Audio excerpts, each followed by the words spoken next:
Hello everyone, welcome back to YouTube channel medical and nurses hub. आज की class है हमारी मेनली MPCHO एग्ज़ाम को लेके, जिनका भी एग्ज़ाम है और अपकमिंग टाइम में जिनका भी एग्ज़ाम हो सकता है CHO के लिए, क्योंकि अपकमिंग टाइम में त्रिपुरा के लिए वैकेंसी आ सकती है।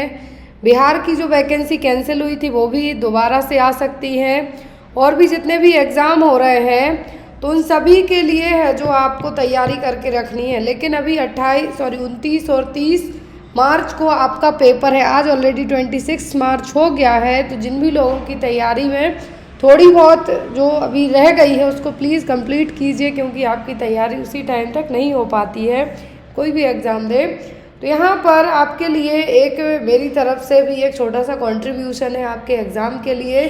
जितनी जो भी क्लासेस होती हैं, आपने यदि 6 मंथ की क्लासेस देखी, क्योंकि मेरे पास सबसे ज़्यादा कमेंट्स यही आते हैं कि जब भी मैं कोई भी चीज़ आपको फॉरवर्ड करूँगी या बताऊँगी कि आपको ये पढ़ना है ये पढ़ना है, फर्स्ट डाउट आपके मन में क्या आता है कि क्या ये आपको एग्ज़ाम में आएगा। तो मेरी तरफ से हमेशा यही रहता है कि यस, आपके लिए बिल्कुल एग्ज़ाम में आएगा।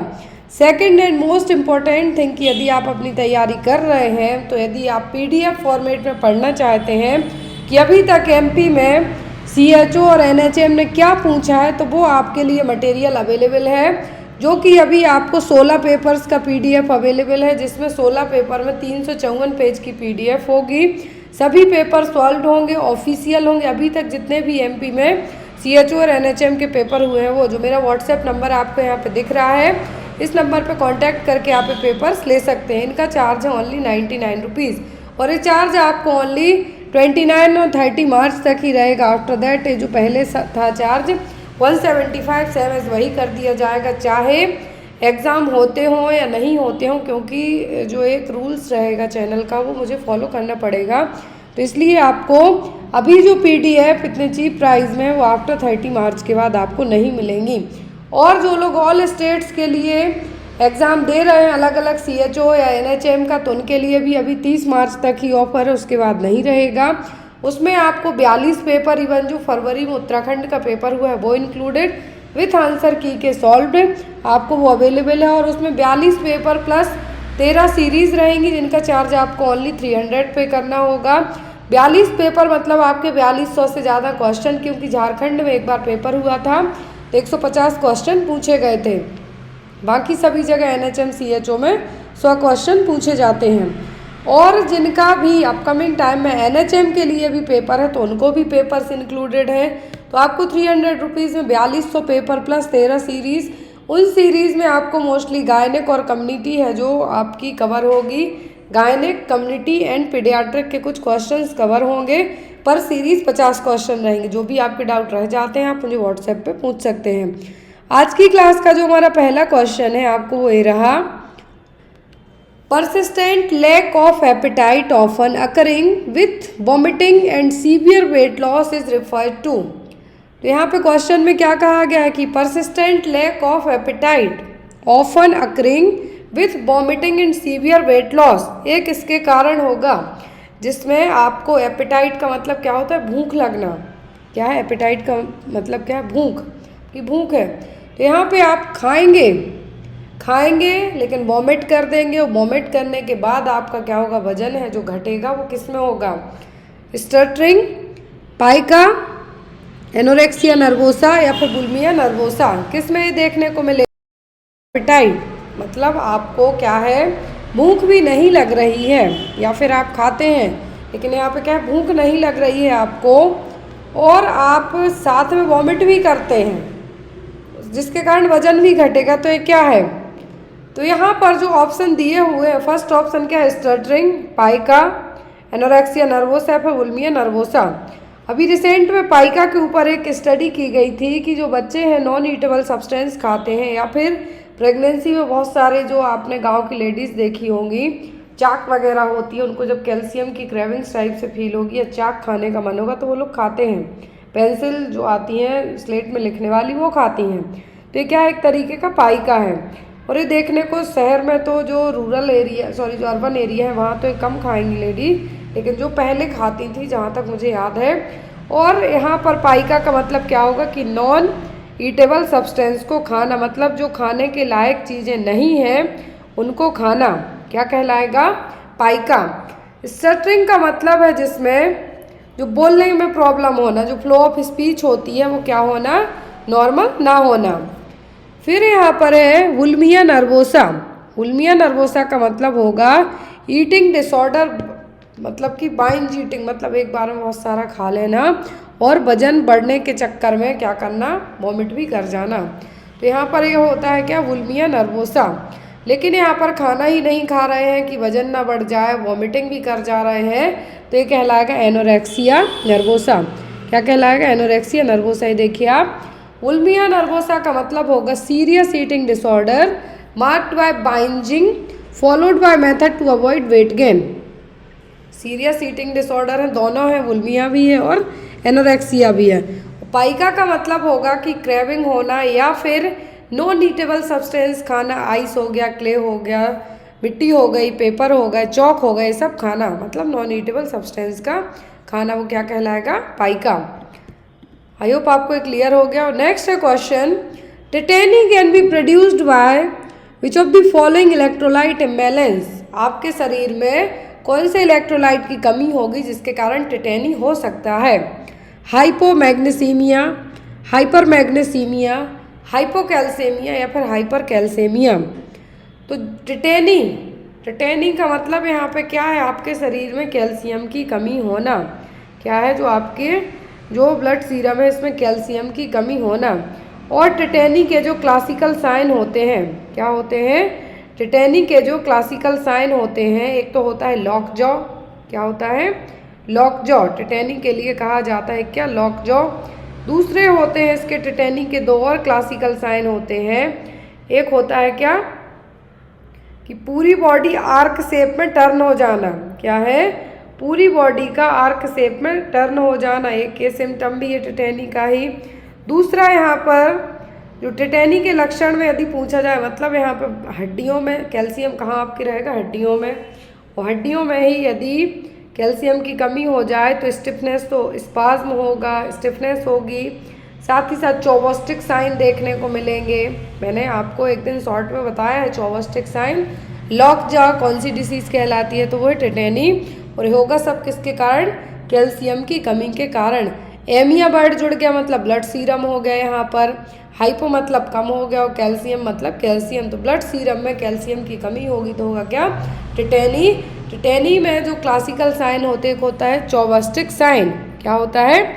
चौबोस्टिक साइन। एग्जाम में आपको ही पूछा जाता है चौबोस्टिक साइन, या तो आपको एग्जाम में आ सकता है, या फिर चौबोस्टिक साइन, या फिर लॉक जॉ डिसीज पूछी जा सकती है। सभी किसके लक्षण हैं? ये सभी लक्षण होते हैं इसके हाइपोकैल्सेमिया या फिर टिटेनी के। तो चौबोस्टिक आपको याद रखना है। और चौबोस्टिक साइन में होगा क्या? कि जब भी आप जो फेशियल आपकी मसल्स है, फेशियल नर्व है, इनमें इम्बैलेंस देखने को मिलेगा, ट्विच करेंगे, तो यहाँ पर हाइपर एक्साइटेबिलिटी के कारण जो नर्व्स हैं, हाइपर एक्सटेंशन के कारण आईज़ा जो ब्लिंक होगी या फिर फेस का जो एक्सप्रेशन है वो भी बदलेगा। और दूसरा होता है ट्राउजी साइन। ट्राउजी साइन में क्या होगा कि जब आप स्पेग्मोमैनोमीटर से बीपी चेक करते हैं तो इसमें आपकी फिंगर्स के यहाँ पे स्पाज्म देखने को मिलेगा। तो ये क्लासिकल साइन इसकी याद रखना है, चौबोस्टिक एंड ट्राउजी साइन देखने किस में मिलेंगे? टिटेनी में। और जो बॉडी आर्क से आपको एक पोज यदि इमेज बेस्ड आए तो वो भी टिटेनी में देखने को मिलेगा। नेक्स्ट है यहाँ पे क्वेश्चन,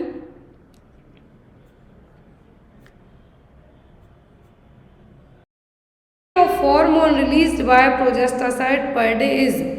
तो प्रोजेस्टासाइड है जो पर डे कितना हार्मोन रिलीज करेगा? 25 म्यूजी, 45 म्यूजी, 65 म्यूजी या फिर 85 म्यूजी। तो प्रोजेस्टासाइड एक आईयूसीडी डिवाइस है, इंट्रायूट्राइन कॉन्ट्रासेप्टिव डिवाइस है, और पर डे 65 म्यूजी प्रोजेस्टेरोन हार्मोन रिलीज करेगी। कितना? 65 म्यूजी। ये देखिए यहाँ पर ये रही जो प्रोजेस्टासाइड डिवाइस, जिसमें टोटल 38 mg प्रोजेस्टेरोन रहेगा। लेकिन ये पर डे की बात करें तो 65 म्यूजी पर डे रिलीज करेगी। और इसका मोड ऑफ एक्शन कैसा होगा कि थिक करेगी, थिक प्लग ऑफ म्यूकस, जो कि सर्वाइकल ओस के यहाँ पे रहेगा, जिसके कारण स्पर्म है जो पेनिट्रेट होगा उनको नहीं कर पाएगा। थिक कर देगी म्यूकस प्लग को, तो पेनिट्रेट नहीं होगा स्पर्म, और जब पेनिट्रेट होकर अंदर नहीं जाएगा प्रेगनेंसी से आप बच सकते हैं। तो यहाँ पर इसमें कितना हार्मोन रहेगा टोटल पूछे तो 38 mg पर डे रिलीज करना पूछे तो 65 म्यूजी हार्मोन है जो डेली रिलीज किया जाएगा। Next is splint can be used in case of और एन। तो एल्यूमिनियम यू शेप्ड स्प्लिंट होते हैं, ये किस केस में यूज़ किए जाएंगे? जब रिस्ट इंजरी हुई हो, फोरआर्म इंजरी हुई हो, फिंगर इंजरी हुई हो या फिर एल्बो इंजरी हुई हो। तो आपको हर एक एग्जाम में 5 से 6 नंबर के फर्स्ट एड क्वेश्चन आते हैं। तो उन्हीं फर्स्ट एड क्वेश्चन में ऐड किए गए पार्ट हैं आपके कि जो टाइप ऑफ स्प्लिंट है, बैंडेज है, आपका ये सब फर्स्ट एड में आ जाता है। तो यहाँ पर भी क्वेश्चन है कि जो एल्यूमिनियम यू शेप्ड स्प्लिंट रहेंगे किसके लिए यूज़ किए जाएंगे? तो ये यूज़ होते हैं फिंगर इंजरी के लिए। किसके लिए? फिंगर इंजरी के लिए। ये देखिए यहाँ पर जब भी फिंगर में किसी भी तरीके की इंजरी हो, और आगे हम जो और अलग टाइप के रिस्ट इंजरी के लिए, फोरआर्म के लिए, एल्बो के लिए, ये सभी टाइप के स्प्लिंट पढ़ेंगे। बट जो एल्यूमिनियम यू शेप्ड, यदि आपको यहाँ पर एग्जाम में स्प्लिंट आ जाए तो क्या है? एल्यूमिनियम यू शेप्ड स्प्लिंट है। इसका यूज़ फिंगर में इंजरी होती है उस टाइम पे इसको यूज़ किया जाता है। क्लियर? आपको इमेज बेस्ड में भी आ सकता है, या तो इसकी इमेज दी जा सकती है कि ये है क्या, तो ये aluminium U shaped splint. Next one है यहाँ पर यू शेप। क्यों? क्योंकि यहाँ पे आपको इमेज में तो ऐसा दिख रहा है, लेकिन जब इसको फिंगर इंजरी हुई है आपको तब यूज़ किया जाएगा तो इसको टर्न करके, एल्यूमिनियम में तो इजीली फोल्ड भी हो जाएगा, तो यहाँ पर इसको टर्न करके आपको लगाया जाएगा। तो जब इसका शेप बनेगा तो ये कैसा बनेगा? यू शेप का। इसीलिए इस स्प्लिंट को क्या कहा गया है? Aluminium U shaped splint. Next one is which type of bandage is the least versatile of the 3 conventional bandage and provides compression? It can be used to immobilize or support knee and elbow joint. तो यहाँ पर कौन सी type की bandage है जो कि बहुत ही कम versatile है? वर्सटाइल का मतलब है चेंजेबल है, बहुत ही कम क्या है? लीस्ट वर्सटाइल है। और 3 कन्वेंशनल बैंडेज होती हैं, उसके अकॉर्डिंग कंप्रेशन भी प्रोवाइड कराएगा, सपोर्ट भी करेगा और इमोबिलाइज का करने का भी काम करेगा। इमोबिलाइज का मतलब है कि कोई भी पार्ट है और इसको मेनली यूज़ किया जाता है एल्बो और नी जॉइंट के यहाँ पर। तो ये कौन सी बैंडेज कहलाएगी? Triangular bandage, roller bandage, circular bandage या फिर ट्यूबुलर बैंडेज? कौन सी बैंडेज होगी जो कि लीस्ट वर्सेटाइल है, इमोबिलाइजेशन का काम करेगी, सपोर्ट का काम करेगी?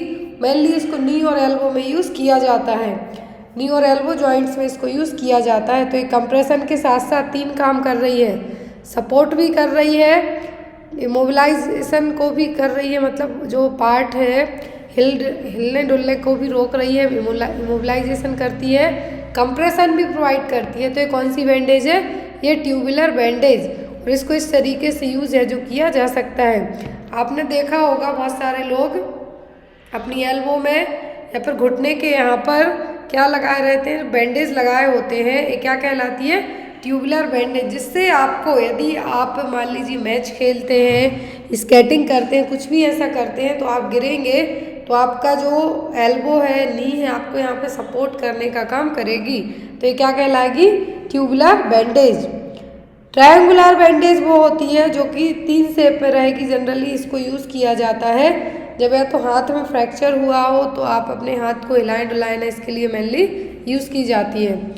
Next one is the which of the following option is not a first aid measure for bleeding?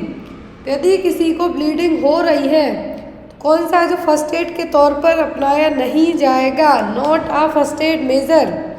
यहाँ पर है कि फर्स्ट एड मेजर कौन सा नहीं है यदि किसी को ब्लीडिंग होती है तो? Removal of foreign particles trapped in the wound, direct compression of bleeding wound, keeping the patient in a position of complete rest, elevating the injured area.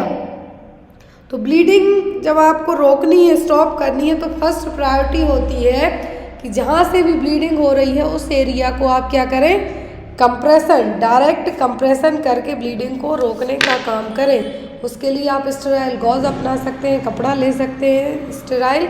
फिर यहाँ पर पर्सन को आप ऐसी पोजीशन दें जिसमें पर्सन कंफर्टेबल हो, इंजर्ड एरिया को एलिवेट करके रखें। लेकिन यहाँ पर कभी भी आपको जब भी किसी को ब्लीडिंग हो रही है, मान लीजिए आपको किसी ने चाकू लगा लिया और वो चाकू आपके टमी में मारा, या फिर आप बहुत सारी सीरीज़ वगैरह सीरियल देखते हैं तो उसमें मान लीजिए किसी ने किसी को कुछ मारा, तो आप वहाँ पर उसको अपने हाथ से निकालने का काम ना करें।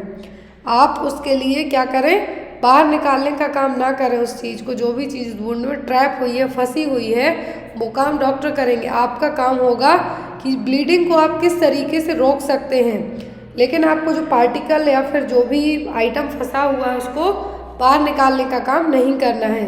तो यहाँ पर भी वही है कि not a first aid measure, तो वो अगर removal of foreign particles trapped in the wound, जो भी चीज़ फंसी हुई है वुंड में, घाव में, वो आपको निकालने का काम नहीं करना है। बाकी आप ब्लीडिंग को प्रिवेंट करने के लिए कंप्रेशन कर सकते हैं। बैंडेज आपको इस तरीके से करना है कि ब्लीडिंग डायरेक्ट प्रेशर के साथ, यदि यहाँ पर आपको पूछते हैं फ्रैक्चर के साथ ब्लीडिंग है तो पहले आप ब्लीडिंग स्टॉप करें, फिर इमोबिलाइजेशन करें, इंजर्ड एरिया को एलिवेट करके रखें। Next one is the Curling's ulcer is massively burn patient occur in which of the following area. तो कर्लिंग अल्सर देखने को मिलेगा, जो पर्सन बहुत ज़्यादा जला हुआ है उसमें कर्लिंग अल्सर होगा। किस पार्ट में होगा, स्टमक में होगा, ओरल म्यूकोसा में होगा, ईसोफेगस में होगा, ड्यूडेनम में होगा। तो जो कर्लिंग अल्सर है ये या तो बर्न पेशेंट में देखने को मिलेगा, या फिर किसी पर्सन को कुछ शॉक लगा है तो उसको देखने को मिलेगा। तो ये किस एरिया में होता है, मेनली ये होता है ड्यूडेनम में। कहाँ पर, ड्यूडेनम में। कर्लिंग अल्सर को स्ट्रेस अल्सर के नाम से भी जाना जाता है।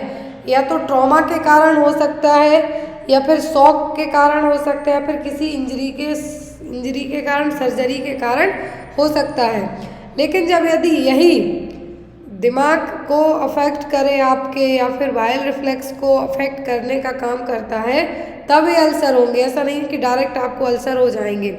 यदि ये अल्सर, यहाँ पर आपको ऑप्शन में कहा है कर्लिंग अल्सर, कर्लिंग अल्सर किसको अफेक्ट करेगा, आपके ड्यूडेनम एरिया को, जो कि किसी इंजरी के कारण हो सकता है, सर्जरी के कारण हो सकता है, शॉक के कारण हो सकता है, बर्न के कारण हो सकता है। यदि पर्सन बहुत ज़्यादा जला हुआ है तो हो सकता है। तो इसको क्या कहा गया है, स्ट्रेस अल्सर और कर्लिंग अल्सर। लेकिन जब यही पैथोलॉजी या फिर कुछ सर्जरी ब्रेन से रिलेट करती हुई और अल्सर का नाम दिया जाता है तो वो कहलाता है कुशिंग अल्सर। ब्रेन से रिलेट करता है तो कुशिंग अल्सर। और यहाँ पर the result of while reflux damage to the gastric protective barrier combined with decreased gastric blood flow secondary to splanchnic vasoconstriction. तो वैसोकॉन्स्ट्रिक्शन भी देखने को मिलेगा किसमें, अल्सर में। कौन से, कर्लिंग अल्सर में। तो आपको यहाँ पे मेनली दो चीज़ें याद रखनी है। कर्लिंग अल्सर या तो किसी इंजरी के कारण, ट्रॉमा के कारण, सर्जरी के कारण देखने को मिलेगा, जो कि वैसोकॉन्स्ट्रिक्शन के कारण हो रहा है, वाइल रिफ्लक्स हो रहा है इसलिए। लेकिन यहाँ पर यदि जब यही अल्सर है, कुशिंग अल्सर पूछे, तब यहाँ पर जो दिमाग से रिलेट करती हुई, ब्रेन से रिलेट करती हुई पैथोलॉजी होगी, या तो इसमें आईसीपी बड़ा होगा, उस केस में हो सकता है। आपने जो कुशिंग ट्रायड पढ़ा है वही है यहाँ पर, तो क्या है, Cushing ulcer. Next one, which of the following splints is indicated for metacarpal bone. तो कौन सा स्प्लिंट है जो कि मेटाकार्पल बोन के लिए यूज किया जाएगा, high arm sling, broad sling, Zimmer splint, या फिर स्टॉकनेट हाई आर्म स्लिंग। तो arm sling, high arm sling, तो ये जो आपको किसी भी तरीके की कुछ इंजरी होती है, हैंड में होती है, तो आप जो ऐसे हाथ लटकाए रहते हैं, बहुत सारे लोगों में आपने देखा होगा, ताकि इमोबिलाइजेशन रहे, प्रॉपर ब्लड फ्लो भी होते रहे, तो ये होगा। लेकिन यहाँ पर कहा कि मेटाकार्पल बोन के लिए रहेगा तो होगा जिमर स्प्लिंट। कौन सा, जिमर स्प्लिंट। इस तरीके से आपने जो देखा होगा, थाई से लेके सीधा नीचे तक जो लगाए रहेंगे स्प्लिंट, क्या कहलाएगा, Zimmer splint. Next one is first nursing school of India is open in. तो इंडिया का पहला नर्सिंग स्कूल कहाँ खोला गया था, याद रखना है आपको। एक क्वेश्चन अभी रिसेंट में SGPGI में भी पूछा गया है कि इंडिया का पहला नर्सिंग स्कूल कहाँ खोला गया है। ऑप्शन में कर्नाटक, मद्रास, मैसूर या फिर केरला? तो भारत का जो पहला नर्सिंग स्कूल है खोला गया था मद्रास में 1871 में। 1871 में इंडिया का पहला नर्सिंग स्कूल खोला गया था जिसमें 6 महीने का डिप्लोमा कोर्स स्टार्ट किया गया था मिडवाइफ प्रोग्राम का, और उसमें 4 स्टूडेंट थे ओनली। कितने? 4 स्टूडेंट थे। और जो फर्स्ट नर्सिंग स्कूल है स्टार्ट किया गया था कानपुर सेंट कैथरीन हॉस्पिटल, किसके द्वारा? जो डॉक्टर एलाइस मार्वल थी, इन्होंने इसको स्टार्ट किया था। लेकिन पहला नर्सिंग स्कूल पूछते हैं तो आपको बताना है मद्रास में 1871 में। Next one is the who is the current union health minister of India? ये क्वेश्चन SGPGI राजस्थान CHO, अभी जो रिसेंट में 2 पेपर हुए इनमें तो आया ही आया। हरियाणा में जो पेपर हुआ था उसमें भी आया था कि जो करेंट यूनियन हेल्थ मिनिस्टर है वो कौन है? मनसुख लाल एल मांडविया, JP नड्डा, अशोक गहलोत या फिर ननदी अबब? तो यूनियन हेल्थ मिनिस्टर रिसेंट में मनसुख एल मांडविया। कौन है? Mansukh L Mandaviya. Next one is the which vaccination required? ये क्वेश्चन मैंने कम्युनिटी पोस्ट में भी दिया था। Which vaccine required all visitors travelling from India to Kenya, Uganda, Rwanda, Nigeria, Mali, Ghana, Ethiopia are required to be vaccinated against which vaccine with an international certificate providing so?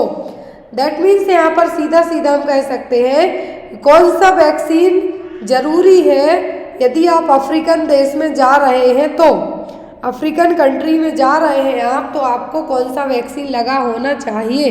Yellow fever का, measles का, chicken pox का कि rubella का? तो जो यहाँ पर vaccine की बात हो रही है, जो वैक्सीन लगा होना चाहिए वो है येलो फीवर। क्या है? Yellow fever. येलो फीवर की वैक्सीन है जो लगी होनी चाहिए। कब? यदि आप अफ्रीकन देश में जा रहे हो तो, जो कि एक मॉस्क्यूटो बॉर्न वायरल इलनेस है, अरबो वायरस के थ्रू होगा, फ्लेविब्रेडा फैमिली से बिलोंग करता है। और पहला केस है जो येलो फीवर का 1927 में क्या किया? 1927 में पहला केस है जो देखा गया था। किसका? येलो फीवर का। और ये अफ्रीकन कंट्रीज में यदि आप जाते हैं तो आपको ये क्या है, नेसेसरी है कि आप इस वैक्सीन को लगवा के जाएं। Clear?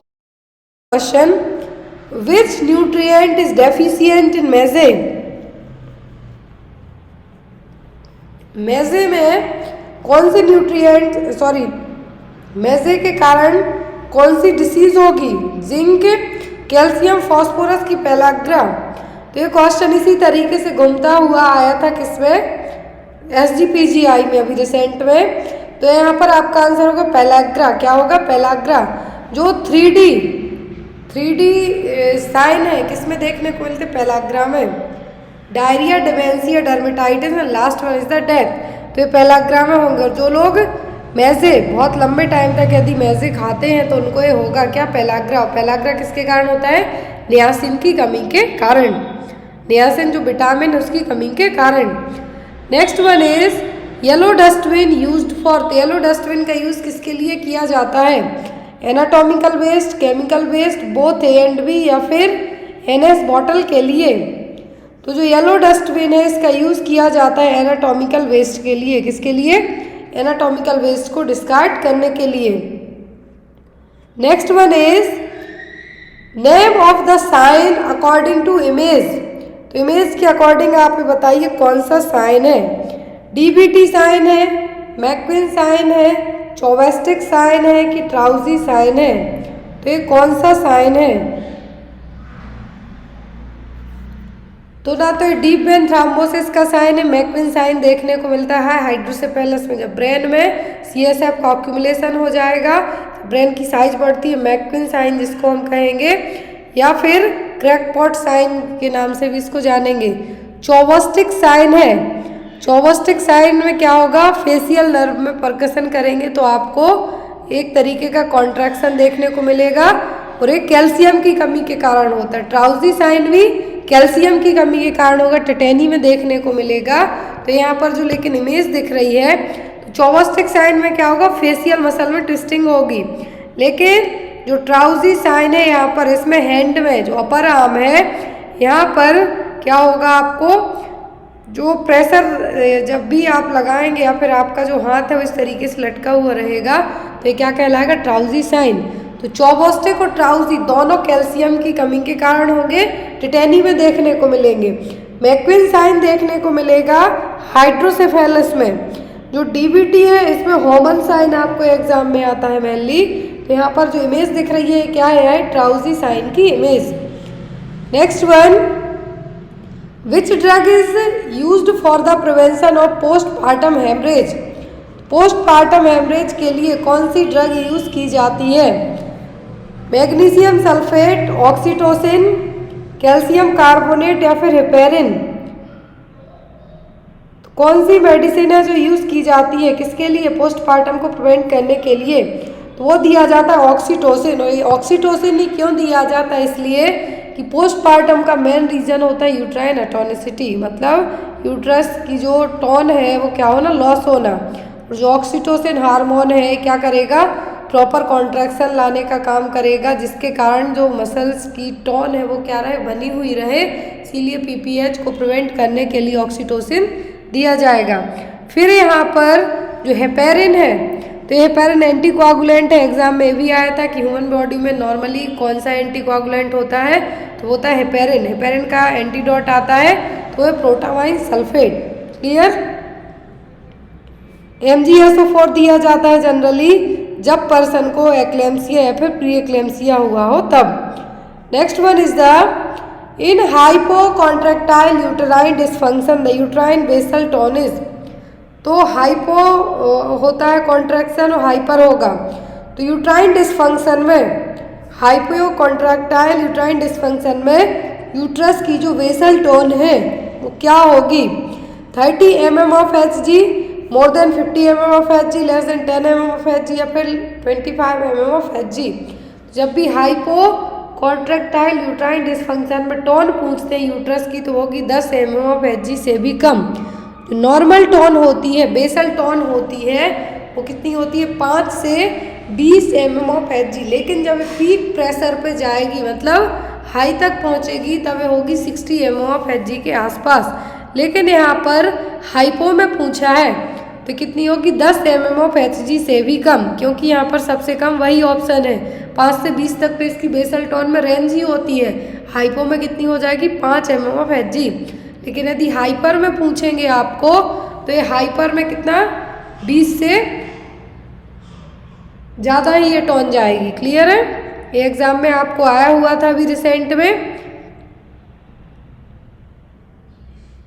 Next one, the foetal head initially engage correctly but fails to rotate and remains in a transverse position, this is called. तो फीटल हेड इनिशियली इंगेज होता है सही तरीके से, पेल्विस में सही तरीके से इंगेज होता है, लेकिन रोटेट नहीं हो पाएगा, वो किस में रह जाएगा, ट्रांसवर्स पोजीशन में। तो ये क्या कहलाएगा, transverse lie, occipito posterior position, occipito transverse position या फिर ऑब्लिक लाई। तो ये कहलाएगा आपका ऑक्सीपिटो ट्रांसवर्स पोजीशन। यहाँ पर इंगेजमेंट हुआ लेकिन रोटेशन होने में फेल हो गया जो फीटस, जो कि सीधा ट्रांसवर्स पोजीशन में ही रह जाएगा। ट्रांसवर्स पोजीशन का मतलब है यहाँ पर जो बच्चा है वो सीधा इस तरीके से रह जाएगा। तो यहाँ पर इसको हम क्या कहेंगे, ऑक्सीपिटो ट्रांसवर्स पोजीशन। अब या तो राइट ऑक्सीपिटो हो सकता है या फिर लेफ्ट ऑक्सीपिटो हो सकता है, डिपेंड करता है रोटेशन पर। Next one is, What is the main intervention of a nurse during the second stage of labor? Second stage of labour में मेन नर्सिंग इंटरवेंशन क्या होंगे, bearing down effort, controlled contraction, encouragement to empty the bladder after administering the pain relief. तो यहाँ पर second stage of labour में जो आपका first nursing action होगा, सेकेंड स्टेज में होता क्या है, बेबी बाहर आता है उस टाइम पर उसके पहले जो फर्स्ट स्टेज होती है उसमें 10 सेंटीमीटर सर्विक्स डायलेट होगी। लेकिन यहाँ पर सर्विक्स डायलेट होने के बाद जब बेबी बाहर आता है तो उस टाइम पर पुश मतलब प्रेशर होता है जो क्या होना चाहिए, बहुत ज़्यादा लगाया जाता है, इसको हम कहेंगे बियरिंग डाउन एफर्ट। क्या हो गया? Bearing down effort. और ये आपका मेन इंटरवेंशन रहेगा एज अ नर्स, तो हम क्या कहेंगे? Bearing down effort. Cord traction हम थर्ड स्टेज ऑफ लेबर में क्या करेंगे? मैनेज करने का काम करेंगे। नेक्स्ट वन है यहाँ पर haemorrhage in pregnancy that occurs due to the presence of any scar or scar tissue in the uterus which damage the endometrium, it is called. तो प्रेगनेंसी में जब ब्लीडिंग होती है, जो या तो यूट्रस में कोई स्कार है या फिर यूट्रस के जो टिश्यूज है वहाँ पर स्कार है, उसके कारण होगा, जिसके कारण एंडोमेट्रियम क्या हो रही है? डैमेज हो रही है। जो यूट्रस लाइनिंग है क्या हो रही है? डैमेज हो रही है। तो हम इसको क्या कहें? Incompetent cervix, septate uterus, bicornuate uterus या फिर असरमन सिंड्रोम। तो इनकॉम्पिटेंट सर्विक्स का मतलब होगा कि जो सर्विक्स क्या रहेगी? उतनी स्ट्रॉन्ग नहीं होगी कि बेबी वहाँ से बाहर आ सके, और बार बार यहाँ पर प्रीटर्म बेबी या फिर अबॉर्शन होने के चांसेस रहेंगे, जिसको सर्वाइकल सर्कलेस के थ्रू ट्रीट किया जाता है। सेप्टेट यूट्रस में यूट्रस दो पार्ट में डिवाइड हो जाएगी। बाइकॉर्नुएट में यूट्रस क्या रहेगी? दो यूट्रस रहेंगी। एसरमन सिंड्रोम का मतलब होगा कि किसी स्कार या फिर स्कार टिश्यू की प्रेजेंस के कारण एंडोमेट्रियम डैमेज होती है, एंडोमेट्रियम को नुकसान पहुंच रहा है, उस सिचुएशन क्या कहलाएगी? Asherman syndrome. Next one is the where does the implantation occurs. तो इम्प्लांटेशन कहाँ पर होता है? फैलोपियन ट्यूब में, एम्पुला में, ओवरीज में कि यूट्रस में? तो इम्प्लांटेशन होता है यूट्रस में। कहाँ पर? यूट्रस में। एग रिलीज करेगी ओवरी, और जो फर्टिलाइजेशन होगा वो होगा फैलोपियन ट्यूब में। याद रखना है, फर्टिलाइजेशन पूछे तो फैलोपियन ट्यूब, इम्प्लांटेशन पूछे तो uterus. Next one is the what is the rate of involution of primi mothers with normal vaginal delivery. Involution का मतलब है कि यूट्रस का वापस से अपनी नॉर्मल शेप एंड साइज में रिवर्ट होना, वापस होना। तो जो नॉर्मल वेजाइनल डिलीवरी के बाद प्रीमी मदर्स है, प्रीमी का मतलब जिसकी पहली बार डिलीवरी हुई है, तो यहाँ पर उन प्रीमी मदर में जो नॉर्मल वेजाइनल डिलीवरी के बाद इन्वोल्यूशन रेट क्या होगी, मतलब यूट्रस अपने वापस शेप में किस तरीके से लौटेगी। 0.95 to 1.6 सेंटीमीटर पर डे के हिसाब से, 3 centimetre per day, 1.5 to 2 centimetre per day या फिर 0.5 सेंटीमीटर पर डे। तो इन्वोल्यूशन होना स्टार्ट तो डिलीवरी के बाद से ही होता है, लेकिन यहाँ पर प्रीमी में पूछा है किस तरीके से होगा, तो होगा 0.95 to 1.6 सेंटीमीटर पर डे के हिसाब से इन्वोल्यूशन देखने को मिलेगा।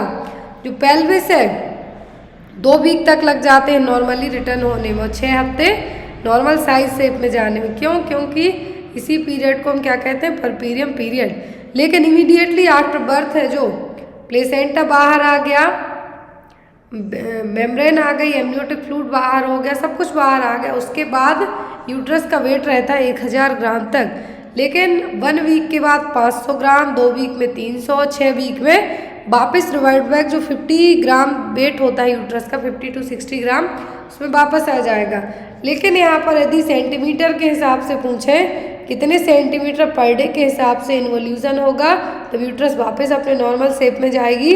तो जो फर्स्ट होगा वो होगा 0.95 से 1.6 सेंटीमीटर पर डे के हिसाब से। Next one is what is the site of administration of vitamin K injection for a newborn baby. Newborn baby में विटामिन के इंजेक्शन दिया जाता है हेमरेज और ब्लीडिंग से प्रिवेंट करने के लिए। तो इंट्रामस्कुलरली दिया जाता है। कहाँ पे दिया जाएगा? अपर आर्म में, अपर थाई में, एब्डोमेन में कि ग्लूटियल मसल में। तो हमेशा न्यूबॉर्न बेबी में जो इंट्रामस्कुलर इंजेक्शन दिए जाते हैं वास्टस लैटरलिस मसल्स में। कहाँ पर? वास्टस लैटरलिस मसल्स में। और ये कहाँ पे रहेगी? अपर थाई में। विटामिन के का इंजेक्शन भी कहाँ दिया जाता है? अपर थाई में intramuscularly. Next one is the और यहाँ पर यदि विटामिन के का इंजेक्शन आप at the time of birth नहीं दे पाए, मे बी यहाँ पर पॉसिबिलिटी होती है, और जो रूल्स होते हैं अकॉर्डिंग टू दैट कि within as soon as possible, तो कहा ही जाता है कि जैसे ही बेबी बाहर आया विटामिन के इंजेक्शन दे दिया जाता है। लेकिन यदि नहीं दे पाए तो विद इन 24 आवर ही देना है, उसके बाद नहीं दिया जाता है। Next one is the long term usages of which of the following medicine can change normal gut flora and increase the chance of growth of clostridial difficile leading to chronic diarrhoea. यदि आपने लंबे समय तक कौन सी medicine ली जिसके कारण जो normal gut flora है, जो कुछ अच्छी चीज़ें होती हैं हमारे गट्स में, क्या करेंगी, जो ग्रोथ को, जो भी आप खाते पीते हैं उनको हेल्प करेंगी, तो वो क्या होंगी, डैमेज होंगे, जिनके कारण क्लोरेस्टिडियल डेफिसिल नाम के बैक्टीरिया की ग्रोथ होगी और यहाँ पर क्रोनिक डायरिया होने के चांसेस भी बन जाएंगे। तो वो क्या होंगी, डायबिटिक ड्रग होंगी, एनाल्जेसिक होंगी, साइकेट्रिक होंगी कि एंटीबायोटिक्स होंगी। तो यहाँ पर यदि आपने लंबे टाइम तक एंटीबायोटिक ली तो जो आपके नॉर्मल गट फ्लोरा हैं वो क्या होंगे, डैमेज होंगे। तो यहाँ पर आपके गट्स में क्लोरेस्टिडियल डेफिसाइल नाम के बैक्टीरिया की ग्रोथ होगी और जो डायरिया को कॉज करेगा, किसको, क्रोनिक डायरिया को। बहुत ईजी है। गट फ्लोरा है हमारे बॉडी में, इंटेस्टाइन में क्या करते हैं, हेल्पफुल रहते हैं। लेकिन कुछ चीज़ें यदि आपने लंबे समय तक एंटीबायोटिक्स ली तो उनको भी मार देंगे, और उनको मारेंगे तो आपकी बॉडी में और प्रॉब्लम स्टार्ट होंगी, ना कि घटेंगी। तो ये क्या कहलाएंगी antibiotics. Next one is the parasite density index indicate. तो पैरासाइट डेंसिटी इंडेक्स इंडिकेट क्या करेंगे, the number of death in a given population, the average degree of parasitaemia in a sample of well-defined group of the population, the percentage of infants below the age of 1 year, the number of sick people in a given population। Parasite density index, PDI index का मतलब यहाँ पे क्या है, average degree of पैरासाइटेमिया। Sample लिया आपने, उसमें parasites present रहते हैं, जितने भी डिफाइंड ग्रुप का आपने सैंपल लिया तो क्या कहलाएगा, पैरासाइट डेंसिटी इंडेक्स। क्या होगा, parasite density index. Next one is an infective mosquito white will infect. यदि मच्छर इन्फेक्टेड है तो आपका कौन सी सेल्स को इफेक्ट करेगा, कोआगुलेशन को, प्लाज्मा को, WBC को कि रेड ब्लड सेल्स को। तो हमेशा याद रखना है जब भी इन्फेक्टिव मॉस्किटो बाइट करता है तो आपकी RBC को सबसे पहले अफेक्ट करेगा, किसको, RBC को, रेड ब्लड कॉर्पसेल्स को। Next one, what is the another name for levonorgestrel. Levonorgestrel का दूसरा नाम क्या है, नोवा, कॉपर्टी 380, मिरेना या फिर लिपेजलूप। लेवोनोजेस्ट्रॉल का दूसरा नाम यहाँ पे क्या है, आप लोग आंसर कीजिए। लेवोनोजेस्ट्रॉल का दूसरा नाम है मिरेना। क्या है, मिरेना, जो कि एक हार्मोनल IUD है, जो एक बर्थ कंट्रोल, आपको यहाँ पर याद रखना है। मिरेना जो कि T शेप डिवाइस होती है, इसमें क्या रहेगा, मेनली प्रोजेस्टेरॉन हार्मोन रहेगा। क्या रहेगा, प्रोजेस्टेरॉन, जिसको हम लेवोनोजेस्ट्रॉल हार्मोन के नाम से भी यहाँ पे जान सकते हैं। और ये क्या करता है, ओवुलेशन को सप्रेस करने का काम करेगा। ना एग निकलेगा, ना फर्टिलाइजेशन होगा, और ना ही प्रेगनेंसी कंसीव होगी। Next one is the epidemiology is concern with the study of. तो एपिडेमियोलॉजी में किसकी स्टडी की जाएगी, relationship between living and non living things की, डिजास्टर प्रिपेयर्डनेस की, ह्यूमन पॉपुलेशन की, या फिर डिस्ट्रीब्यूशन ऑफ इन्फेक्शियस डिसीज की। तो ह्यूमन पॉपुलेशन की स्टडी तो डेमोग्राफी में की जाती है। Distribution of infectious disease, epidemiology का मतलब क्या है, डिस्ट्रीब्यूशन ऑफ इन्फेक्शियस डिसीज, किस तरीके से, क्या रीजन है, किसको हो रही है, क्या इसके एनवायरमेंटल फैक्टर हैं, उन सब की स्टडी किसमें की जाएगी, एपिडेमियोलॉजी में। एपिडेमियोलॉजी का जो फादर है वो कौन है, वो है जॉन स्नो। एग्जाम में आपको आते हैं, कौन है, जॉन स्नो। 3 ट्रायड आता है तो एजेंट, होस्ट एंड एनवायरमेंट।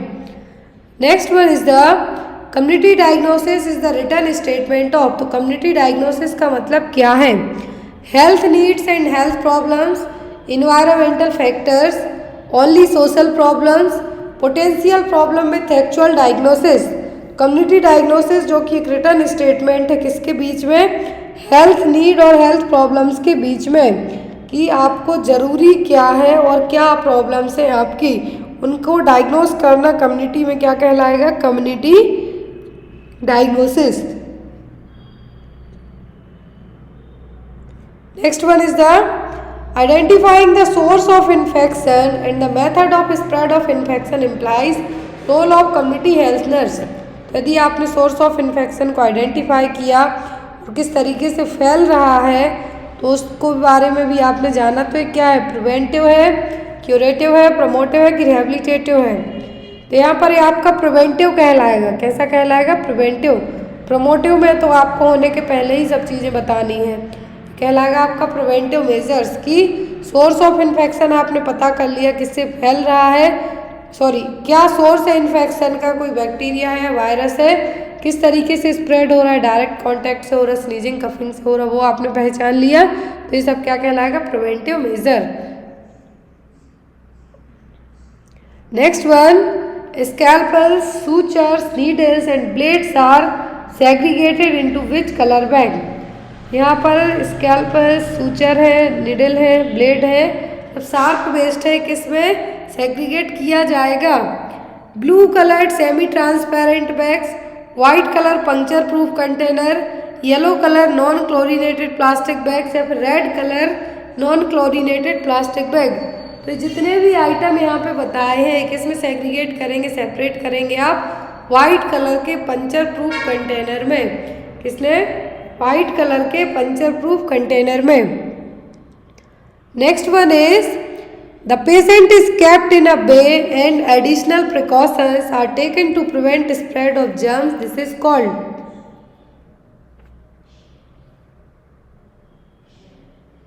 तो यहाँ पर एक पर्सन है, कहाँ पर है?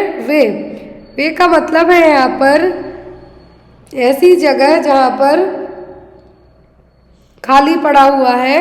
तो यहाँ पर एक किस तरीके का प्रिकॉशन अपनाया जा रहा है ताकि आप जर्म से प्रिवेंट करने से रोक सकें? आइसोलेशन नर्सिंग का, मॉड्यूलर, प्राइमरी की बैरियर नर्सिंग। तो ये कहलाएगा आपका यहाँ पर वे। क्या कहलाएगा? वे।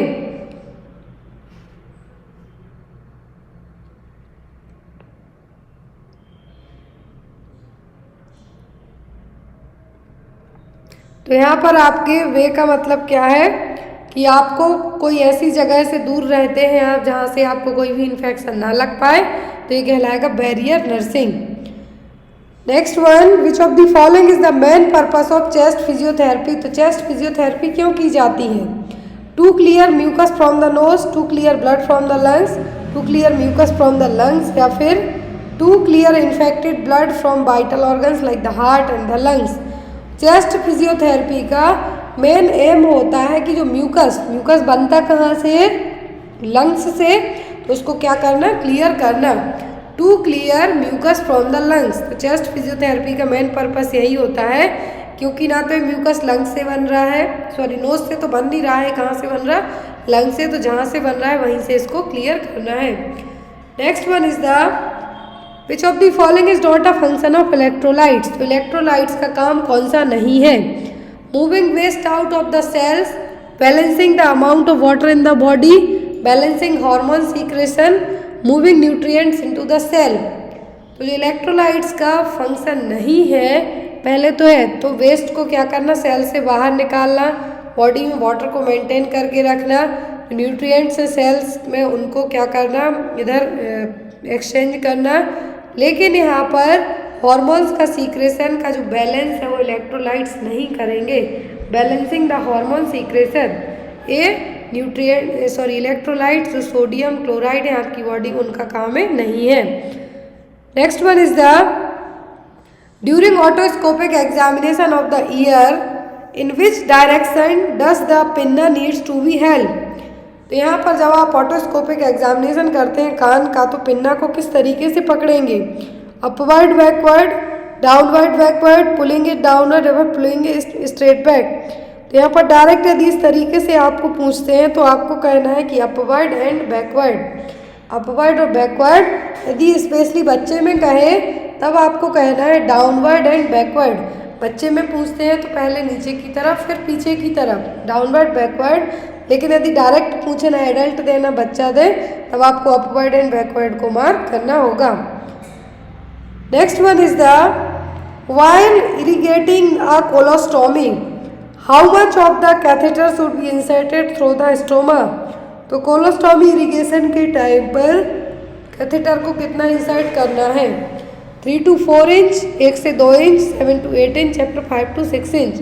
तो यहाँ पर कोलोस्टॉमी में कैथेटर को कितना इंसर्ट करना है? 3 to 4 इंच तक। कितना? 3 to 4 inch. Next one is what is a concise method of organizing and recording data about a client and making information quickly accessible to all health professionals?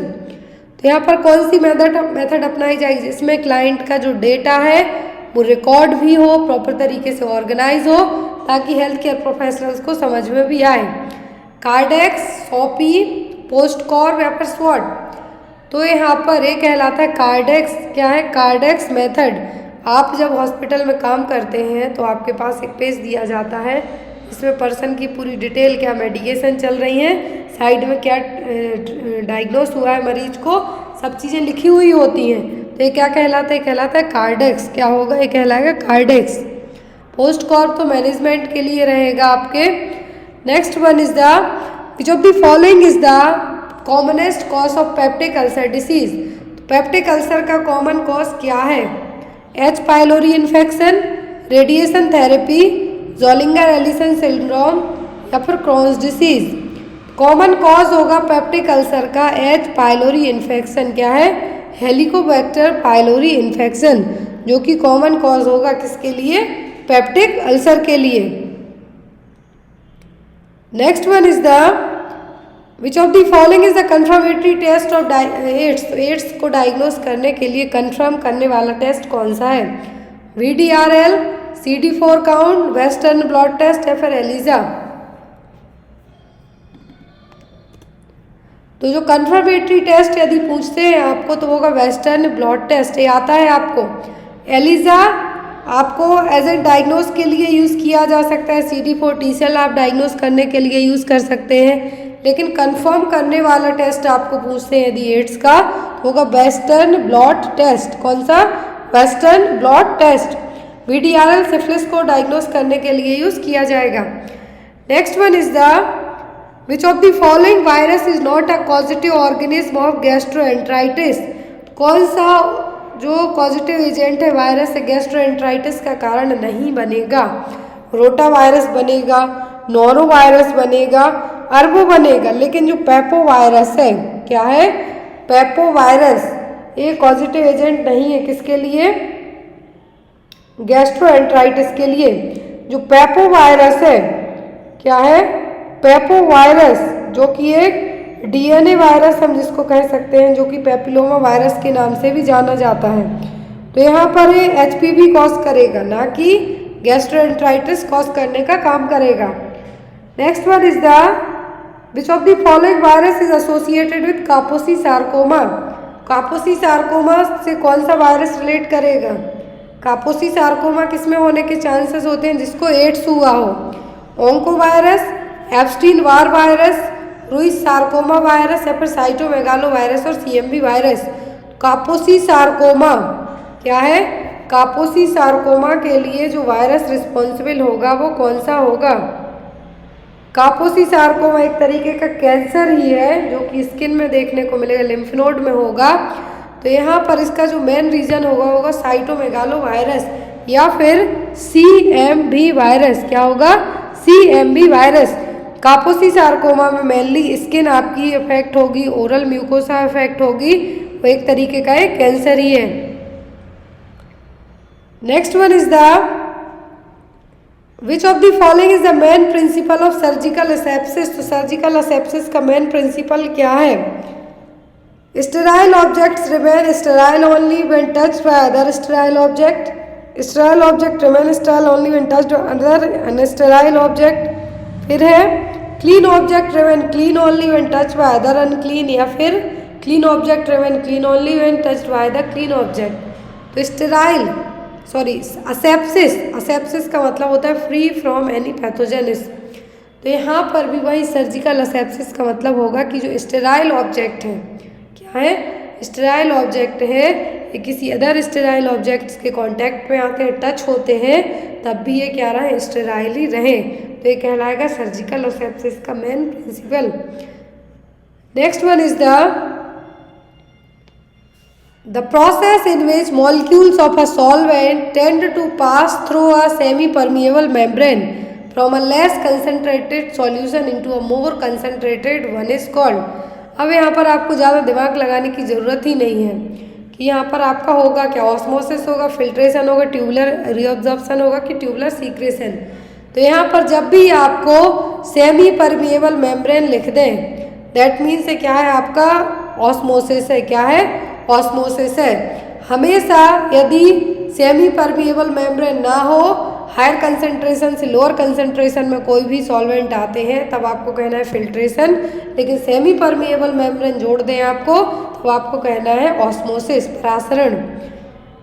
Next one is the volume of air that can be exhaled forcibly after exhalation of normal tidal volume is. तो ये कौन सी volume कहलाएगी? Inspiratory reserve volume, expiratory reserve volume, residual या फिर tidal volume. तो exhaled forcefully after exhalation of normal tidal volume, तो ये कहलाएगी आपकी एक्सपिरेटरी रिजर्व वॉल्यूम। ये देखिए यहाँ पर नॉर्मल एक्सपिरेशन में जब आप जो एयर एक्सेल करते हैं जो कि 1000 से 1100 ml तक रहेगी, तो यहाँ पर क्या कहलाएगी? Expiratory reserve volume.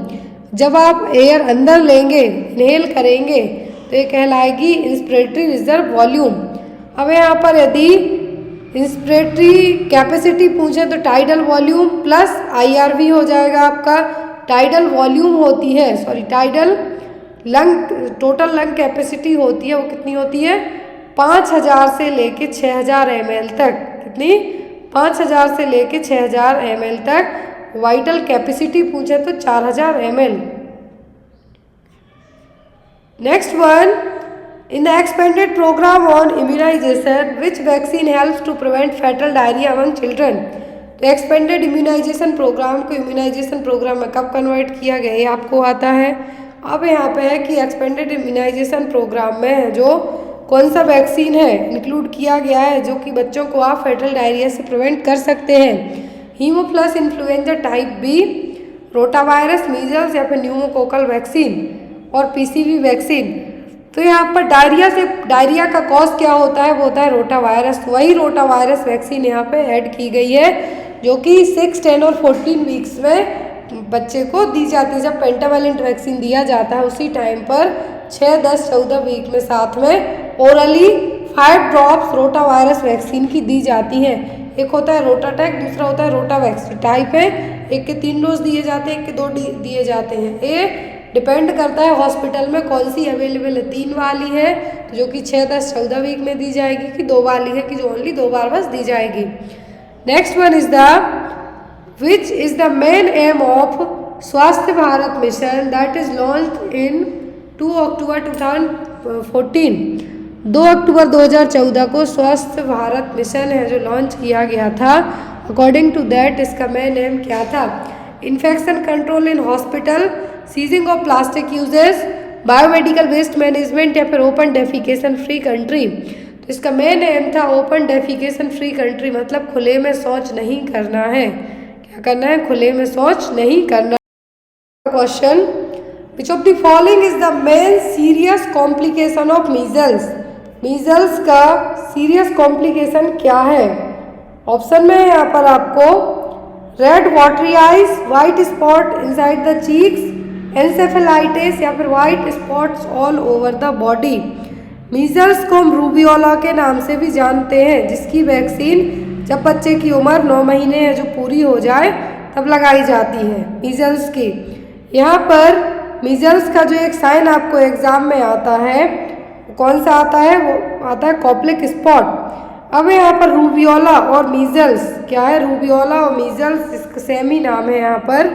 तो यहाँ पर इसके कारण बच्चे में इसका यदि हम बात करें कि बच्चे का इंक्यूबेटरी पीरियड कितना होता है तो 2 वीक तक हो सकता है, 10 से 14 दिन तक या फिर 2 वीक हम इसको कह सकते हैं। तो यहाँ पर जो इंक्यूबेशन पीरियड है ये आपको आ सकता है, कॉज आ सकता है। फिर यहाँ पर आपको जो एक सीरियस कॉम्प्लिकेशन है वो होता है इंसेफेलाइटिस। क्या होगा?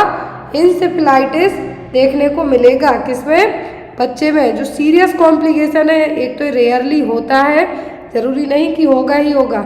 ये होगा इन्फ्लामेशन ऑफ ब्रेन जिसको हम कह सकते हैं। तो क्या है, इंसेफ्लाइटिस।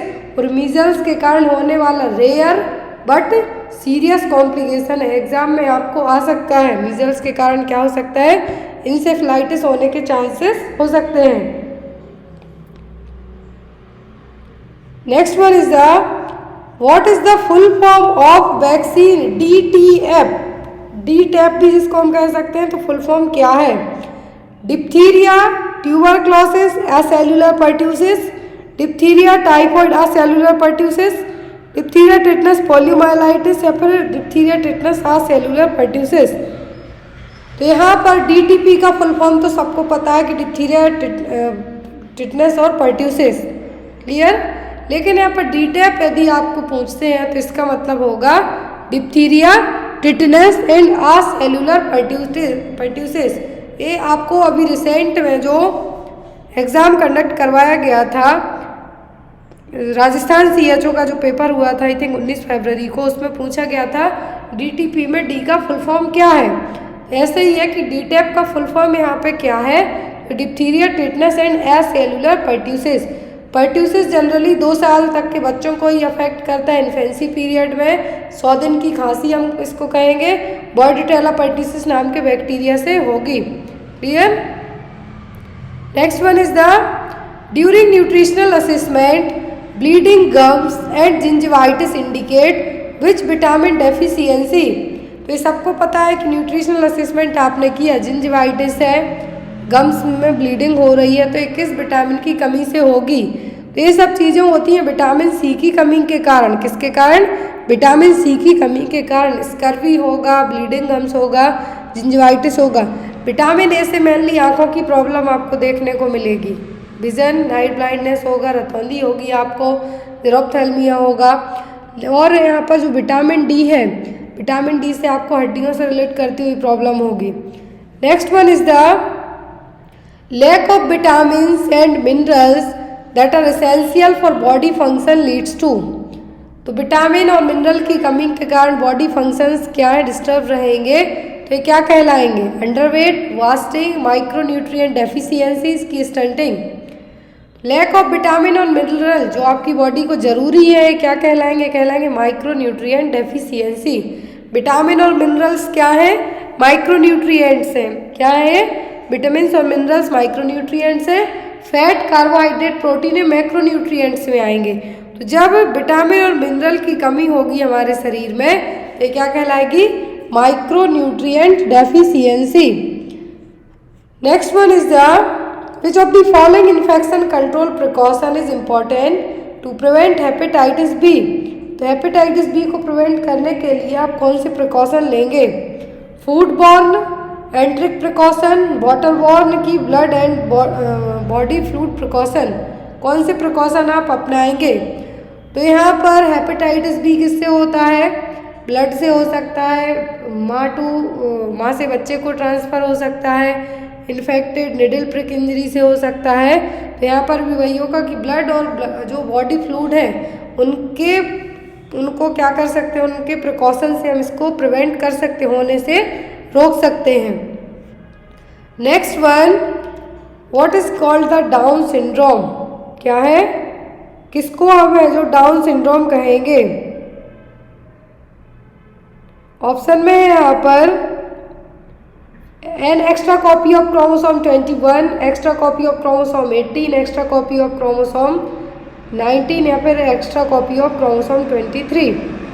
तो यहाँ पर डाउन सिंड्रोम कहलाएगा जब एक एक्स्ट्रा कॉपी हो क्रोमोसोम किसकी, 21 की, extra copy of chromosome number 21। यदि 18 में पूछे तो 18 में ऐसी कंडीशन होगी तो एक्स्ट्रा क्रोमोसोम कौन सा होगा, 18 नंबर का। एक्स्ट्रा कॉपी ऑफ क्रोमोसोम 18 है, मतलब एडवर्ड सिंड्रोम। क्या है, एडवर्ड सिंड्रोम। 21 है तो डाउन सिंड्रोम। और यदि यहाँ पर आपको एक और एग्जाम में आता है कि जो 19 वाला है, जनरली जो 19 क्रोमोसोम, इसको एक तो आता नहीं है, इनकेस आपको आता है तो ल्यूकेमिया वाले पर्सन में क्या रहेगा, डिस्टर्ब देखने को मिलेगा। जिस पर्सन में ल्यूकेमिया है उसमें देखने को मिलेगा। और 23 वाला जनरली जो विलियम वियरन सिंड्रोम है, विलियम वीरेन सिंड्रोम में 23 जो क्रोमोसोम की कॉपी एक्स्ट्रा मिलेगी, लेकिन आपको यदि एडवाइड पूछें तो 18, ट्रायोसोमी 21 पूछें तो इसको हम डाउन सिंड्रोम कहेंगे। नेक्स्ट वन इज द, इसका आंसर आप लोग कमेंट बॉक्स में देंगे। विच of the following is not included in the WHO criteria for severe acute mall nutrition among children. तो यदि बच्चे में क्या है, सीवियर एक्यूट माल न्यूट्रिशन है, तो क्या देखने को नहीं मिलेगा?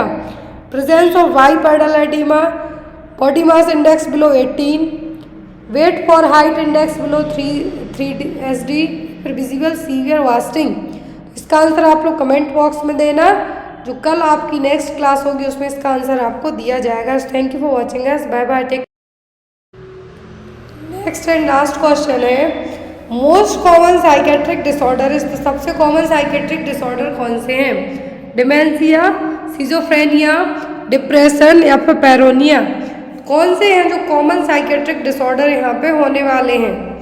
तो यहाँ पे जो कॉमन सबसे साइकेट्रिक डिसऑर्डर है वो क्या है? होता है डिप्रेशन। क्या है? डिप्रेशन। तो यहाँ पे आपको एक क्वेश्चन एग्जाम में आया हुआ है कई बार साइकेट्रिक डिसऑर्डर को लेके। साइकेट्रिक की 1-2 क्लासेस भी सेपरेट ली गई थी। सबसे कॉमन साइकेट्रिक डिसऑर्डर क्या हो गया? डिप्रेशन। लास्ट क्वेश्चन आपके लिए है, एग्जाम में आया हुआ है, कई बार आया है, तो इसीलिए यहाँ पे आपको मेडिकेशन का नाम है जो पूछा गया है। क्वेश्चन है, drug most useful in treatment of OCD is. तो ऑब्सेसिव कंपल्सिव डिसऑर्डर को ट्रीट करने के लिए जो ड्रग ऑफ चॉइस है वो कौन सी है? एमेक्सापाइन, डॉक्सेपाइन, फ्लोक्सेटिन या फिर डोथेपिन? तो इसका आंसर आप लोग कमेंट बॉक्स में देना। नेक्स्ट क्लास होगी इसमें इसका आंसर आपको दिया जाएगा। So thank you for watching us, bye bye, take care.